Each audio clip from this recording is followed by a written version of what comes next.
안녕하세요. 저는 새엄마 손에서 컸습니다. 새엄마랑 사는 동안 저에게는 정말 수많은 일들이 있었습니다. 그 중에서도 제 나이 13살 때 죽고 싶을 만큼 괴로웠던 그때를 저는 20년이 지난 지금도 생생하게 기억하고 앞으로도 평생 잊지 못할 겁니다. 제가 새엄마를 만난 것은 7살 때입니다. 제가 2살 때 친엄마가 교통사고로 돌아가시고 아버지는 저를 줄곧 혼자 키우셨어요. 철도 공무원으로 일을 하시던 아버지는 출근할 때는 저를 고모집에 맡기고 퇴근할 때 다시 데리러 오시는 생활을 5년을 하셨는데 나이도 얼마 안 된 사람이 애를 혼자 키우며 사는 것이 고모 눈에 너무나 안타까워 보였던지 고모는 계속 재혼을 권하셨지요. 아버지는 애도 있는데 재혼을 하면 괜히 애가 눈칫밥 먹고 자란다며 애가 클 때까지는 혼자 살겠다 했지만 고모는 그래도 온전한 가정을 이루고 사는 게 좋지 않겠냐며 특히나 딸한테는 엄마가 있어야 된다며 좋은 여자 하나 봐놨으니 한번 만나나 보라고 하셨지요. 아버지는 그렇게 고모가 소개해주는 사람을 만났는데 그 사람이 제 새엄마입니다. 새엄마 나이가 40살, 아버지 나이가 45살 때였지요. 새엄마는 그때까지 결혼도 하지 않고 혼자 살고 있었습니다. 새엄마네 집은 가난해서 새엄마는 고등학교 졸업하자마자 돈을 벌기 시작했고 아래로 남동생 셋 공부까지 시키느라 지금까지 짝도 못 만나고 살았다고 했습니다. 그런데 막내 동생까지 뒷바라지할 만큼 했으니 이제 새엄마도 새엄마 인생을 살고 싶다며 남자를 소개받았는데 그 사람이 바로 우리 아빠였습니다. 새엄마가 들어오고 우리 집 분위기는 달라졌습니다. 우리 집은 항상 지저분하고 빨래도 제대로 되지 않은 때가 많아서 유치원 갈 때 양말을 안 신고 가거나 어제 신었던 양말을 또 신고 갈 때가 많았습니다. 그런데 새엄마랑 같이 살고부터는 그런 일이 없었지요. 양말이며 옷이며 밀리는 법이 없어서 저는 늘 깨끗한 옷과 양말을 신고 갈 수 있었고 아빠도 집에 들어오면 힘들게 집안일 안 해도 되니 아빠 표정도 훨씬 밝아졌지요. 그래서 저는 새엄마가 너무 좋았습니다. 지금 생각해보면 새엄마가 귀찮을 만큼 새엄마를 졸졸 따라다니며 새엄마한테 매달리고 안기고 했던 것 같아요. 그렇게 2년간 저는 아빠와 새엄마 사이에서 사랑을 받으며 너무나 행복한 날들을 보내고 있었습니다. 그런데 제가 9살이 되던 여름날 우리 가족의 행복은 산산이 부서졌습니다. 아버지가 밤 근무를 끝내고 여느 때와 마찬가지로 오토바이를 타고 집으로 돌아오는데 커브길에서 아버지가 탄 오토바이와 자동차가 부딪히는 사고가 났고 아버지는 병원으로 옮겨졌지만 결국 숨을 거두고 말았습니다. 그때 고모가 오셔서 땅바닥에 주저앉아 통곡하는 소리를 저는 아직도 생생히 기억합니다. 아이고, 올게 어찌 그러는가. 아무리 자네 남편이 새 여자를 만나서 자네를 잊고서라도 그렇지 어떻게 이렇게 남편을 일찍 데려가는가. 자네 딸도 생각해야지. 자네 딸은 이제 어떻게 살라고 남편을 그렇게 매정하게 데려가나. 하늘에서 돌봐줘도 되겠구만. 참으로 독하고 참으로 무섭구만. 고모는 엄마가 아버지를 데려갔다고 생각하시는 것 같았습니다. 그도 그럴 것이 엄마가 사고로 돌아가신 그 자리에서 아버지가 사고가 났으나 그렇게 생각할 법도 했지요. 그때 저는 죽음이 뭔지 잘은 몰랐지만 어쩌면 고모 말씀이 맞을 수도 있다는 생각이 들었습니다. 우리가 너무 행복해서 엄마가 아버지를 먼저 데려가셨나? 보다 내가 새엄마를 너무 좋아해서 엄마가 벌을 주셨나 보다. 고여, 아버지가 돌아가신 날에도 저는 크게 슬프지 않았습니다. 그냥 언제든 집으로 돌아오실 것 같았거든요. 그런데 열흘이 지나고 한 달이 지나도 아버지가 돌아오시지 않자 그때 죽는다는 게 이런 거구나 알게 되었습니다. 저는 몇 날 며칠을 울고불고 아버지를 데려오라고 새엄마한테 떼를 썼습니다. 왜 아버지 안 오냐고, 아버지 보고 싶다고요? 그랬더니 새엄마는 아버지를 데려오지 못해서 미안하다. 아버지 데려오는 것은 새엄마가 아무리 노력해도 할 수가 없는 일이다. 그런데 하나는 약속할 수 있다.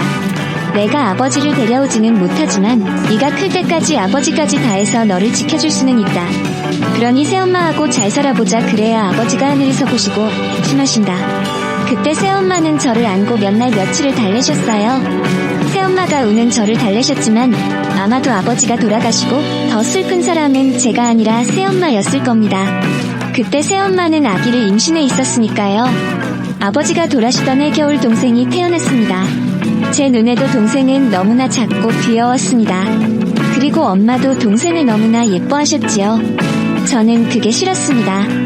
새엄마는 나에게만 잘해주었는데 동생이 태어나고 난 후에는 동생을 안고 있는 시간이 길어지고 저와 눈을 마주치는 시간보다 동생을 바라보는 시간이 많아진 것 같았습니다. 저는 어린 동생에게 너무 질투가 났지요. 저는 기어다니지도 못하는 동생을 괴롭혔습니다. 동생이 보기 싫어 얼굴에 베개를 올려놓기도 하고 동생이 분유를 먹고 있으면 일부러 꼭지를 빼서 올려버리기도 했지요. 엄마는 그럴 때마다 애한테 그러면 안 된다. 저를 혼내는 했지만 곧 제가 혼자 울고 있으면 다가와서 달래주었습니다.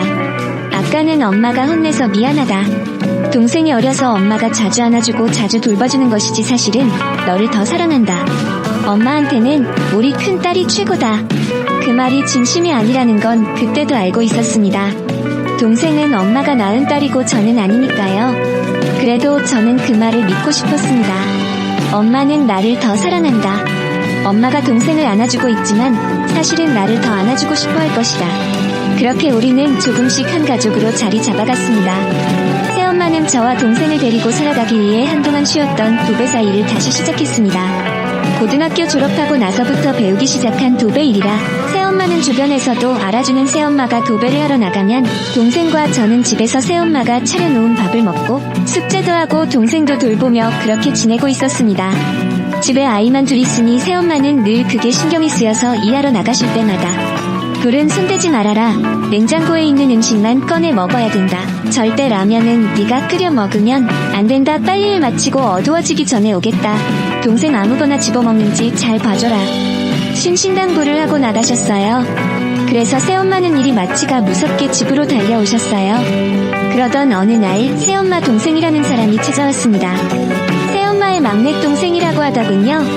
새엄마의 동생 중 2명은 예전에 한번 본 적이 있었지만 그 막내 동생이라는 사람은 새엄마가 아빠랑 살고 있을 때도 한 번도 찾아온 적이 없었습니다. 그래서인지 막내 동생이 연락도 없이 우리 집에 왔을 때 엄마는 너무나 놀라는 눈치였어요. 그런 새엄마를 보고 새엄마의 동생이 그러더군요. 누나는 동생을 오랜만에 봤는데 뭐 그리 놀라고 그래? 기분 나쁘게 결혼한 남자는 되졌다며. 얘들은 누구야? 얘는 그 남자애야? 예쁘게 생겼네. 새엄마는 묻는 말에는 대답하지 않고 언제 나왔냐고 어떻게 알고 찾아왔냐고 하더군요. 그랬더니 새엄마의 남동생은 누나는 친동생이 왔는데 왜 그렇게 똥 씹은 표정이야? 내가 그렇게 안 반가워? 그래도 나는 피를 나는 사람이고 쟤는 완전 남남 아니야? 쟤는 먹여주고 입혀주고 하면서 나한테는 왜 그래? 그러면 완전히 섭하지 하더군요. 새엄마는 일단 나가서 얘기하자며 남동생을 데리고 나갔습니다. 저한테 잠깐만 나갔다 올 테니 동생 좀 잘 보고 있으라며 동생을 끌고 나가더군요. 그리고 1시간쯤 후에 새엄마가 들어왔습니다. 새엄마는 갑자기 모르는 사람이 와서 놀랬지 않냐며 엄마가 잘 얘기했으니 앞으로 오지는 않을 거다. 그래도 혹시나 모르니 엄마가 없을 때 그 사람이 찾아오거든. 절대 문 열어주지 말고 바로 엄마 폰으로 연락하라고 했습니다. 다음 날 제가 학교에서 돌아온 후 새엄마는 다시 일하러 나가셨어요.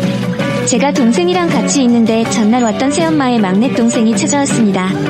문을 두드리며 문 열라고 하더군요. 외삼촌이라고요? 저는 새엄마가 시키는 대로 문은 열어주지 않고 새엄마한테 바로 전화를 했어요. 새엄마는 제 전화를 받고는 엄마가 좀 멀리 왔는데 바로 가겠다고 끝까지 문 열어주지 말고 기다리라고 하더군요. 저는 너무 무서워 엄마가 오실 때까지 동생을 안고 엄마를 기다리고 있었습니다.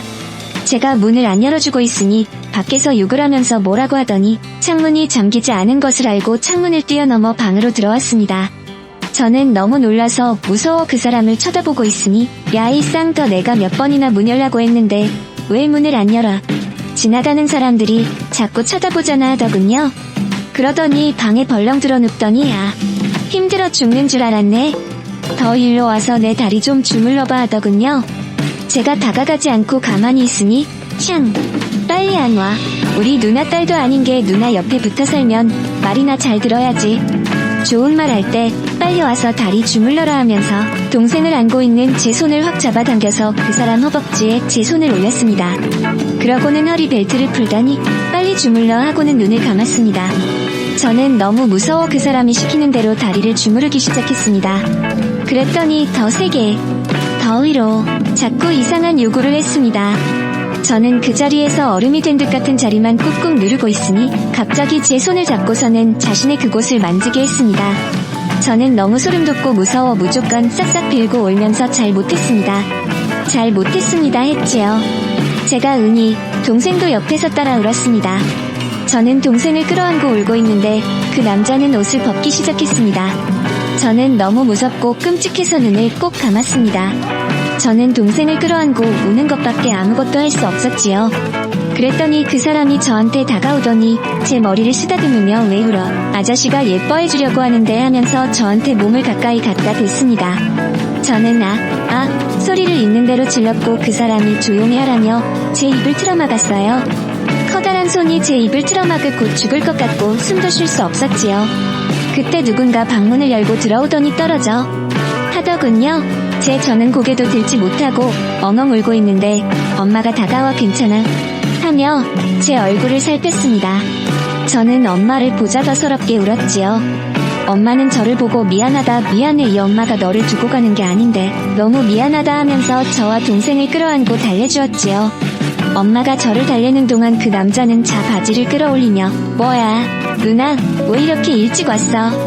분위기 파악 못하고 왜 그래? 어디서 예쁜 애 주워다 키웠네 했고 그와 동시에 엄마가 짐승만도 못한 새끼 어디다 손을 대 소리를 지르고는 그 남자의 얼굴을 2번 후려쳤습니다. 뺨을 2대 맞은 그 남자는 미친 사람처럼 눈이 돌아가더니 엄마 멱살을 잡고 지금 나 쳤어 하면서 엄마를 때리고 받기 시작했습니다. 저는 미친듯이 엄마 때리지마 소리를 질러댔고 그 남자는 제 소리가 들리지도 않은 듯 엄마를 계속 때렸습니다. 그때 경찰이 들이닥쳐 그 남자의 팔목에 수갑을 채우더군요. 알고 보니 엄마가 제 전화를 받고 집 앞에 도착했다가 상황이 심상치 않은 것을 알고 바로 경찰에 신고를 했던 것입니다. 저는 엄마한테 달려가 엄마 하고 울었고 엄마는 죽도록 맞은 사람은 엄마인데 저보고 괜찮아? 다친 데 없어? 하고 물었습니다. 저는 난 괜찮아. 엄마가 아프잖아 하고 엉엉 울었고 엄마는 엄마 하나도 안 아파. 엄마가 미안해하고 저를 끌어안고 울었습니다. 새엄마의 막내 동생인 그 남자는 자신과 만나다 헤어진 여자를 성폭행한 혐의로 이미 실형을 살다 나왔고 출소한 지 1년도 채 되지 않아 새엄마 집을 찾아내 어린 저를 상대로 그런 미친 짓을 범하려 했던 거죠. 현행범으로 경찰에 잡혀간 사람은 저의 진술과 엄마의 증언으로 실형 8년을 선고받았고 아동 및 청소년 그리고 장애시설에 5년간 취업 제한 명령을 받았습니다. 그 사람이 재수감되자 우리 세 식구는 다시 예전처럼 지낼 수 있었지만 그 일 이후 엄마는 아무래도 저랑 동생만 두고 일을 나가는 것은 마음이 놓이지 않는다며 그 좋은 도배 기술을 버리고 엄마는 작은 방이 딸린 가게를 얻어 분식집을 열었습니다. 엄마가 식당에서 일을 하는 동안 넉넉하지는 않았지만 우리는 엄마 옆에서 수시로 엄마 얼굴을 보면서 살 수 있어 좋았지요. 그런데 그 사람의 출소날이 다 되어가자 저와 엄마는 점점 불안했습니다. 그때 제 나이 벌써 20살이었지만 저도 엄마도 그때 충격이 너무 커 잊을만 하면 그때 일이 떠올라 다시 그런 일이 일어나지 않을까 조마조마했던 것이지요.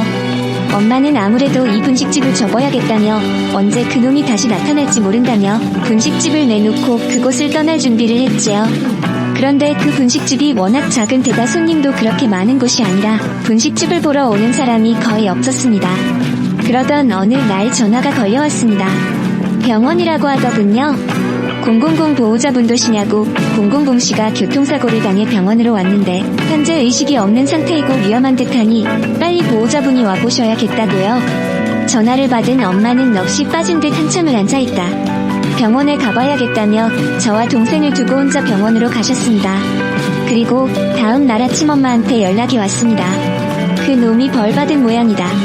저승사자가 데려갔다. 엄마의 목소리는 아무런 감정이 실리지 않았습니다.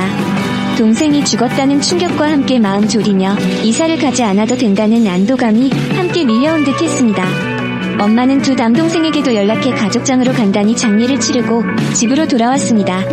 집으로 돌아온 날 밤 술도 못하는 엄마는 소주 한 병을 안주도 없이 마시더니 그간 참아왔던 울음을 터뜨리듯 한참을 꼭꼭 울었습니다. 그리고 엄마가 취한 끝에 한마디 하셨어요. 우리 이사 안 가도 되겠다. 이제 다 끝났다. 그렇게 엄마는 20년이 지난 지금까지 그곳에서 분식집을 하고 계시고 제 동생은 지금 대학교 4학년, 저는 지금 결혼해서 아이가 5살이 되었습니다. 저는 공무원이 되어 매일 시청으로 출근하고 있는데 제가 출근할 때 아이는 어린이집으로 갔다가 어린이집을 마친 후에는 엄마가 제 딸을 데리고 오셔서 제가 퇴근할 때까지 봐주고 계십니다. 엄마가 요즘 관절이 안 좋으시다고 해서 일 그만 쉬시는 게 어떠냐고. 이제는 제가 돈을 버니 엄마 뒷바라지 정도는 할 수 있다고 말씀드렸죠. 그랬더니 엄마는 눈에 넣어도 안 아픈 내 새끼, 매일 출근하고 애 키우느라 잠도 제대로 못 자는데 엄마가 어떻게 두 다리 쭉 뻗고 있겠냐며, 요즘은 의술이 좋아져서 더 안 좋으면 수술해도 되니 걱정하지 말라고 엄마는 죽을 때까지 저한테 보탬이 되고 싶지 짐이 되고 싶지 않다고 하시더군요. 비록 저를 배아파 낳지는 않았지만 저를 가슴으로 낳고 가슴으로 품어주신 우리 엄마, 한평생 자신보다는 형제와 자식들을 위해서만 사시느라 고생을 너무 많이 하셨어요.